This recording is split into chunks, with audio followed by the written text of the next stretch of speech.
Премиерот Христијан Мицкоски даде зелено светло. Советничката група на ВМРО ДПМН најави дека ќе ги изгласа програмите на јавните претпријатија, комунална хигиена и паркови и зеленило на седница на Советот наредната недела.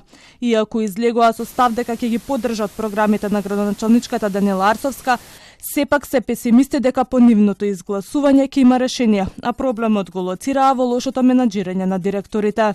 Ги замолам советниците од советничката група на ВМРО ДПМН и коалицијата, тие програми кои што таа вели дека не и се гласа, да ги изгласаме, не ќе видите дека ништо нема да се смени.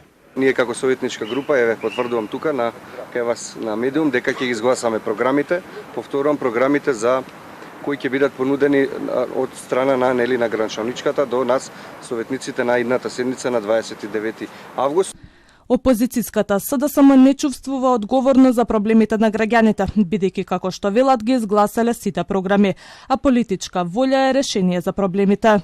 Мене ми е драго што премиерот повикал да се изгласаат конечно програмите и да може градот Скопје, односно јавните претпријатија да работат по тие програми. Зошто? Бидејќи сепак станува збор за Совет на град Скопје кој што носи одлуки во интерес на граѓаните. На денешната координација покрај програмите за чистотата и неуредените градски површини се разговарало и за јавниот превоз. Директорот на ЈСП ветил дека ќе сервисира 30 автобуси. ВМРО ДПМН ќе чека извештај за СДСМ, тоа е недоволен број автобуси за да се реши проблемот на скопјани. Ќе гласате и оваа точка?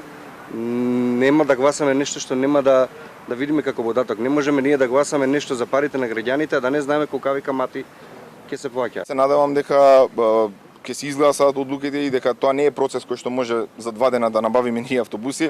Едноставно потребата од гласање на таа предлог одлука за набавка на нови автобуси ќе трае можеби година и половина, 2, ќе фати и нова градска администрација. Денешната координација во градот Скопје беше од затворен тип без присуство на медиуми, а беа присутни градоначалничката Даниела Арцовска, представници на советничките групи и директорите на јавните претпријатија, комунална хигиена, паркови и зеленило и ЈСП.